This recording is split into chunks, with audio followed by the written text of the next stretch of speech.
Right, so I've actually swapped off one of the trees.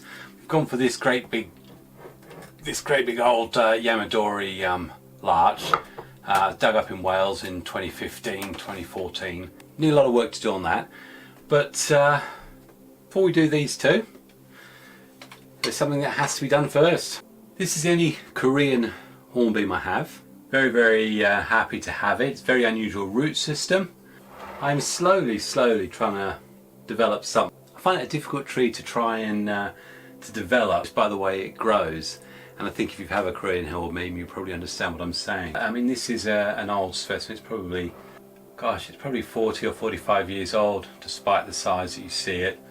Very white bark, lots of scars from old branches, and to be fair, I think the only branch that I was responsible for losing was the one here.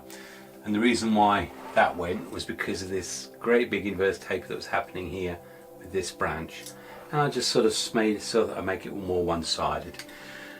But we want to get out of this mica pot because they're quite a valuable tree, to be honest, and I also want to put it in a deeper pot. I want to try and give it a bit more room to grow. So we've got choices of pots. Surprised to know I'm looking at a Dawn Isaac by any chance. We've got this one, and I think I'm going to go for it. Deeper, similar sort of width, but I'm hoping it's just going to show it off a little bit better. The only one that I've got, the only other one I've probably got of some sort of depth is actually this this black one, and it could work. Black could definitely work. And I did a little bit of looking online because you all know that colours and me don't work too very well.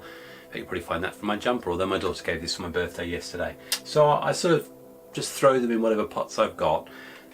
So what I'll ask is that if after you've seen this you go, no, that Korean hornbeam definitely needs to be in a dark or a black pot, then let me know.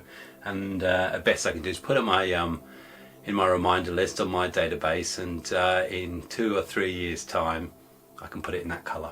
Anyway, we're going for this one. So I'm going to get that pot prepped up, put a screen in the bottom, get some wires ready to tie this tree down, and then we'll have a look at the roots. Okay, first things first, just so you know, again, how do I know it's a good time? Apart from the fact that it's so cold at the moment, the buds are just starting to show a little bit of colour. So that means energy is starting to transfer up from the root system and into this, but it also means that I can do a little bit of pruning on this if I really want to. But if I remember rightly, I actually went for an autumnal prune on this one, because looking at that, there's all the dead stalks from what I did last year, and that looks fairly balanced. So I will probably leave that until post-flush hardening. Okay, so it's ideal. So first of all, tie it down with wire. So let's get that sorted first. Okay, how will this come out? Okay. Yep, that's fine. Tip it up and have a look. Very dark soil. Tells me it's, oh, that's very muddy. It's breaking down. Okay, let's have a... First of all, let's see if we can do something about the wires. I want to be very careful about removing the wires on this. Carefully. Yeah, there isn't any, this is when you know that's just pure dirt, whatever it was. I mean, this was 80% akadama. There's some, well, they're actually the stones rather than anything else, but that's a lot of dirt. That's not good for this tree. Lovely amount of moss. It's one of the few trees where the birds don't actually take the moss off it.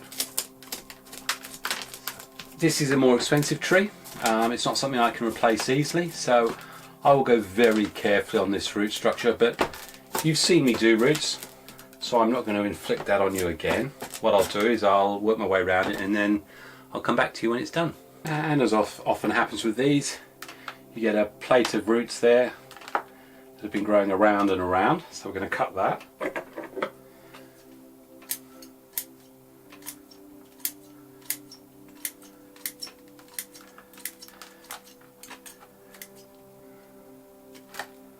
Okay.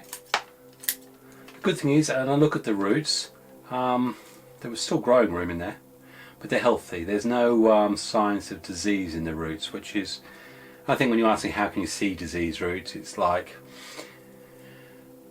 it smells healthy. That definitely smells healthy. The roots, they're not squishy or looking white or pale. They're in good conditions. That tells me the tree is in good health. I'm going to take the moss off as well. because one of the things that, unfortunately, much as we love our moss, gets in the way of percolation, certainly on an older tree, is moss that just hasn't been taken off. And I know that moss has been on this thing for well over 2 years. So let's have a dig around in here and let's get this moss out. Also gives me a chance just to have a look and see this very, very interesting root structure that's exposed. I may well expose a lot more of it actually and make it a lot more of a feature. Just again to demonstrate what we mean about some old soil. I mean, I think when I repotted this last time I didn't go that deep into the sheen or the centre of the tree, but here you can see if you dig in there, there's quite a lot of actually, that's gritty dirt. That's not that's the original soil. That might have been the original soil, but that's really horrible. That's basically mud. So we want to get that out, to be fair. It's deciduous, so I'm going to give it a really good clean out. I'm aware that there's quite a lot of fibrous roots that are actually breaking on this, so any repotting operation always comes with a little bit of risk, though we should be okay with this. But yeah, so I want to get rid of a little bit of that older soil as well, because all that happens is with the older soils all around the centre here, it stops water going in where it's most needed. Where are we at the moment? We've got it down like that. Okay, I'm not going to take loads more roots out because it's an older tree. Okay, so there it is in all its glory. I mean, that's not actually a very good root ball at all, and it just tells me that I should have been looking at this a little bit sooner. I'm going to remove a few bits and pieces on this now. That's some dead root.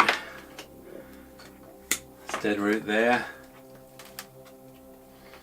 A little root on there. Anything where there is still a root coming off, I'm going to keep going. As I say, I still like, it's got a bit of wire in there. I still like this shape. Heavy roots on this side to balance off the branching on this side. Do we think that works? Okay, so I'm going to prepare the pot and have a little think about securing. I think before I've secured it off this bar here, one wire pulling it down on that. I think I'm going to be able to go straight through on this one. So we'll have a look. I've got the pot made up with a securing wire. It's going to be a thread straight through the centre this time, which means I am not going to need that stud on the back. So I'm going to get rid of that.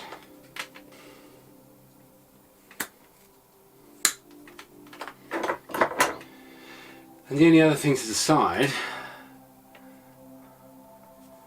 is, could the front be different? And there's an argument there, there's a branch there that may well come out because of how it comes out of there.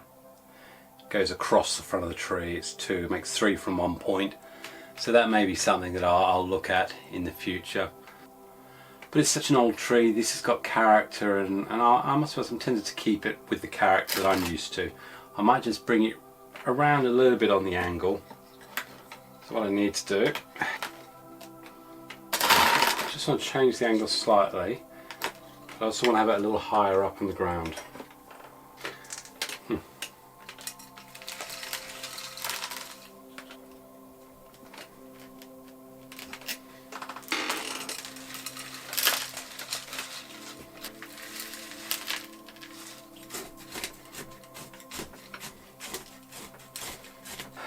Okay, so we've sort of got there. I'm going to clean it up a little bit more. Need a good watering in. I should have done this last year, there's no doubt about it. I think, I'm confident it'll be fine, but I think if I'd left it another year, that might have been a year too long. You know, older trees you can sometimes get 4, 5 years, but this wasn't putting on a lot of root growth. I don't know, to be honest, for a sort of 40, 45 year old tree, how much you would expect. I mean, they're definitely not larches or anything, but I would have said that was a root system that was more on decline than on the up. I wasn't having to necessarily get rid of lots of roots anyway. Okay, so that's the Korean Hornbeam. For such a small tree, it's hard to believe how much it would cost to replace it. But it's got lots of healthy buds waiting to come out. Now I've removed at least half the root system, so we'll see how it reacts. But I'm not too concerned. I think it'll be okay. And that's quite a nice front as well, actually. Okay. Yeah, I might actually pull some of these back a little bit, thinking about it. So we've got quite long, leggy growth. But what I'll do is I'll wait until we get to the post flush and then have a look at it and see if it's managed to get some energy back into that system. So I'll put some fertilizer in it. Well, it's got some activated charcoal in there, but I'll have that stuff that comes from Oceania with the kelp and everything like that. But yeah, I like the pot. What do you think of it? Right, the second of my what I call my premier private collection trees is this Japanese larch, and like the old man, it was part of that set that I got originally back in 2002. So this has got to be at least 22-23 years old. The bark is absolutely glorious on it. Again, major styling done with the help of a cricket ball, several cricket balls actually, and a lot of time after that. It's unusual shape. It was originally part of a group of 3 trees, but I actually in the end decided that it looks so unique as it is. I think this is now definitely 2 years in this pot, and again I can see the breaking down of soil beneath it. So we'll get this out of the pot, and then hopefully we're going to be coming to the rescue with something a little bit like that. Completely different from what it's been in before. Anyone want to guess who the Stramasus is for this? Dawn. Okay, so let's get the tray out and have a look and see what's going on down there. And that's an example of, that's a very loose wire. You can see you can move it around, so yeah, we want to avoid that normally. Crack it down the middle so it's nice and clear. We get that kink out, and then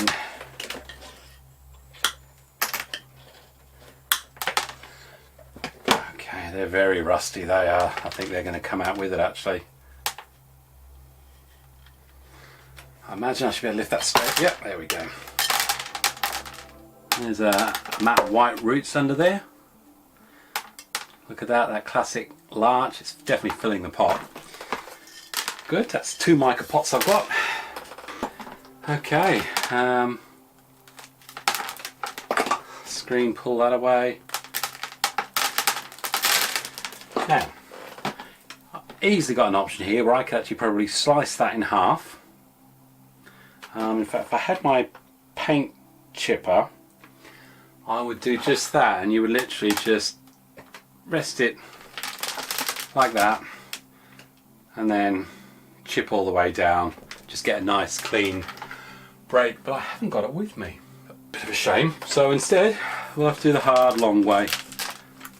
And you know, when something's been in soil for 2-3 years, again, this is when I'm not looking at recycling anything here. Most of this looks pretty broken down. Okay, just get all that surface stuff off. In fact, there we go. Now I know how I secured it. I've got my good old-fashioned earthing sleeve there.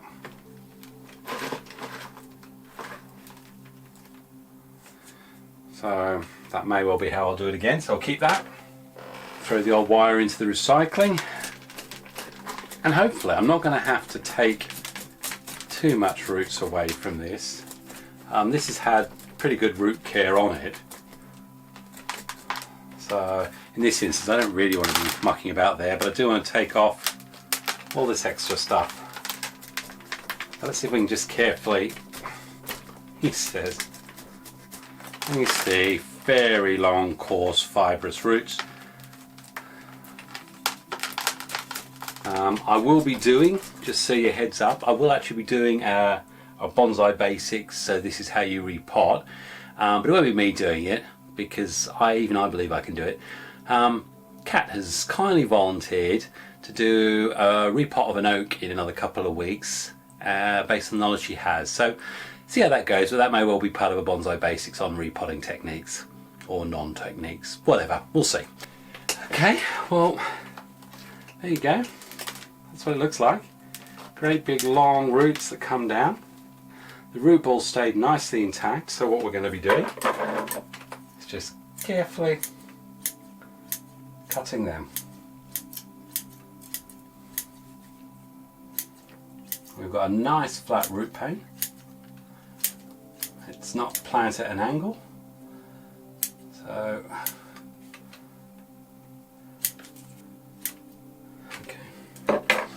okay, so nice flat plane under there. A couple of roots there I want to get rid of. I'm not going to dig into there, I'm quite happy that there's stuff there. Got a nice compact root ball there, but this is 2 years worth of root growth. So we know where that's going. Got a lot of finer roots. They can actually go in composting. A lot of this goes into my composting pile. And that was pretty well filling up the pot. And that really has broken down. The particles you're seeing is a little bit of lava rock. And that'll get recycled. But yeah, everything else is broken down. Okay. So what I want to do is have it a lot higher up. Okay, I mean that's still going to stay the front, and I'll do some pruning on it. Okay, that will sit. Now I might just cut away a little bit more from the edges.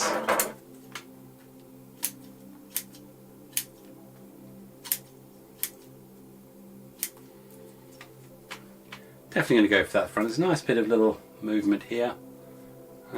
Yeah, okay. Will that fit in there? There nicely. I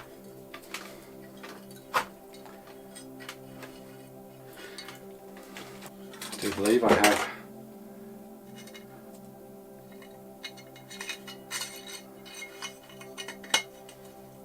there we go. Layer of soil on the bottom.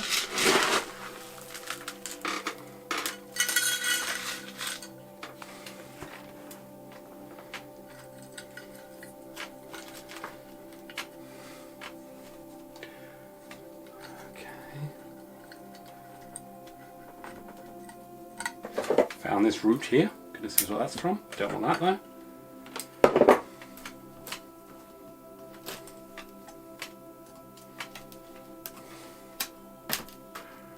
Okay, so it's held in there. Now we need to try and get some soil in this.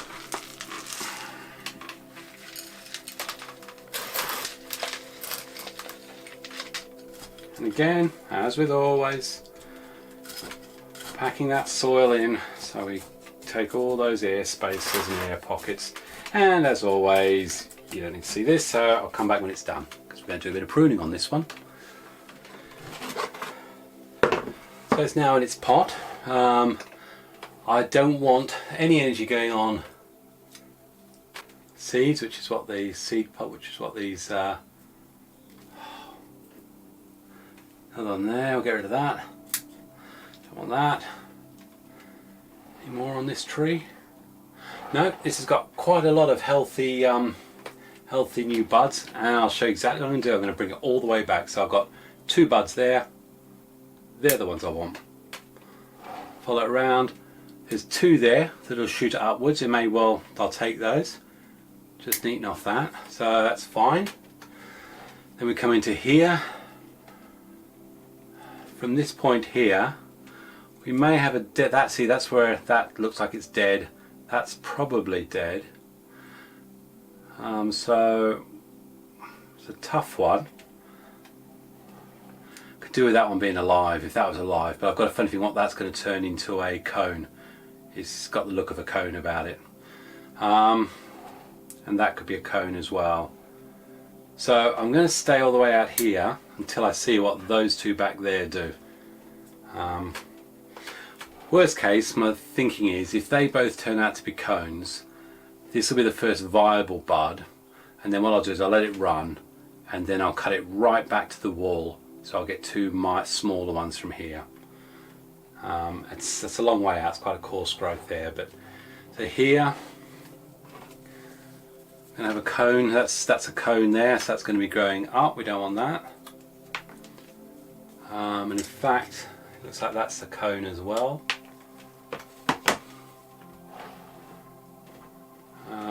That has actually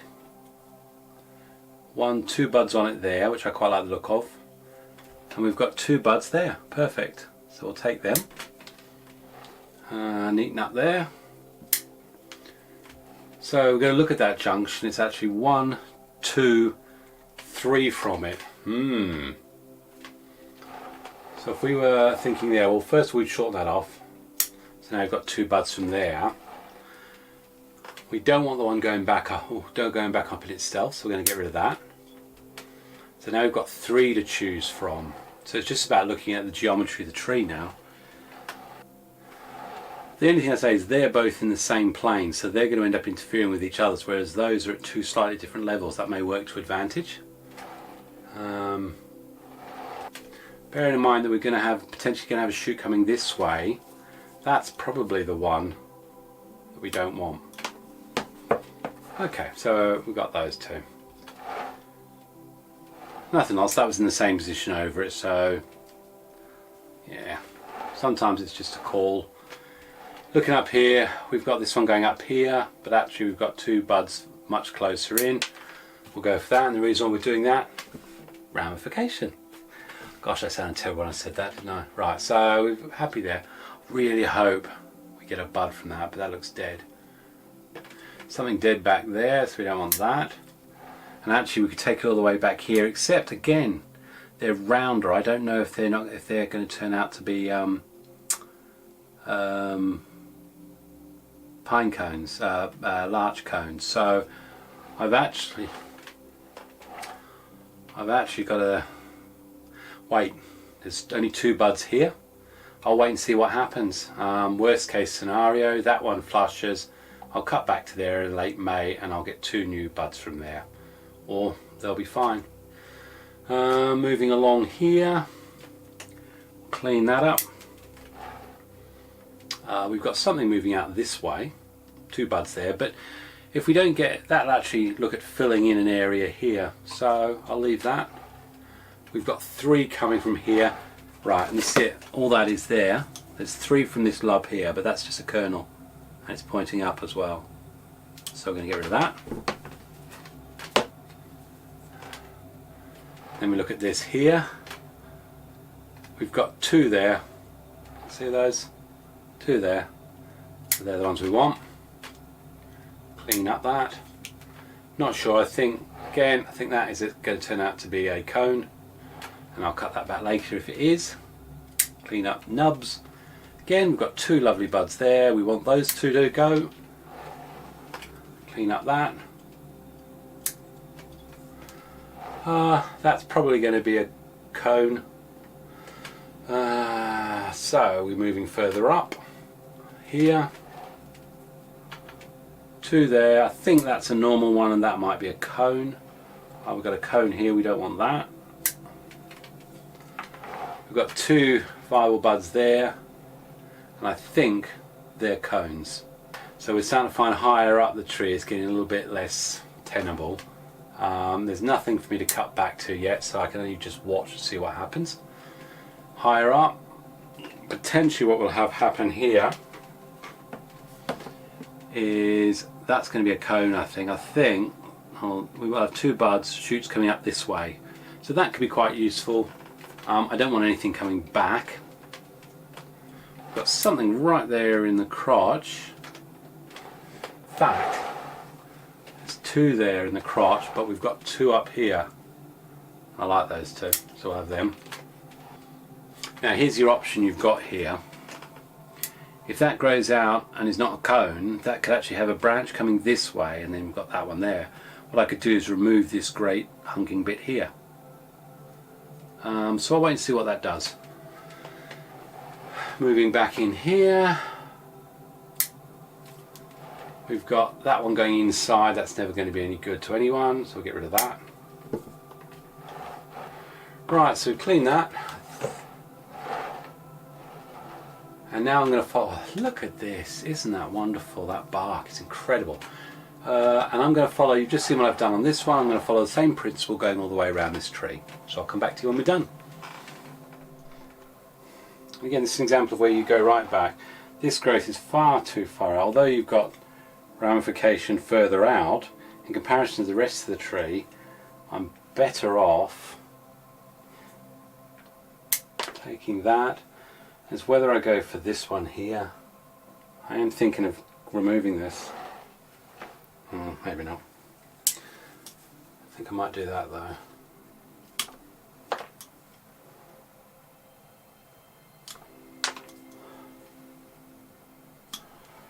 Okay. And the reason why I ended up choosing to remove that bottom one is because then I can let that one grow and that one grow.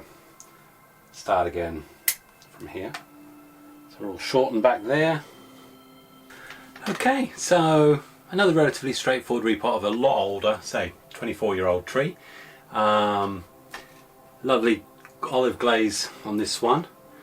You've also seen me prune back, do a bit of larch. So that's larch early spring pruning. I'll use the same approach on all my larches.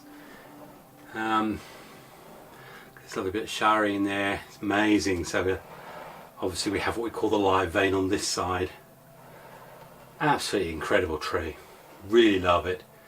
As I think I said, in fact, I'm sure it's in my top 7 answers, what was my most favourite tree. And I said it was this one because it was pretty well self-produced. Apart from one cricket bowl, it developed, as you see it, just by nature.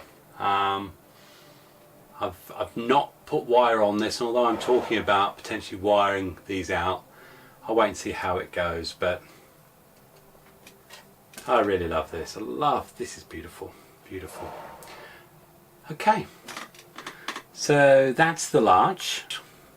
3 opportunities through the growing season to try and get that ramification, and certainly with this tree I'll be looking to optimize that and really try and improve this ramification. So I think I shall say from Xavier at the studio, with it still being in the negatives, I'll say happy bonsaiing, God bless, cheers.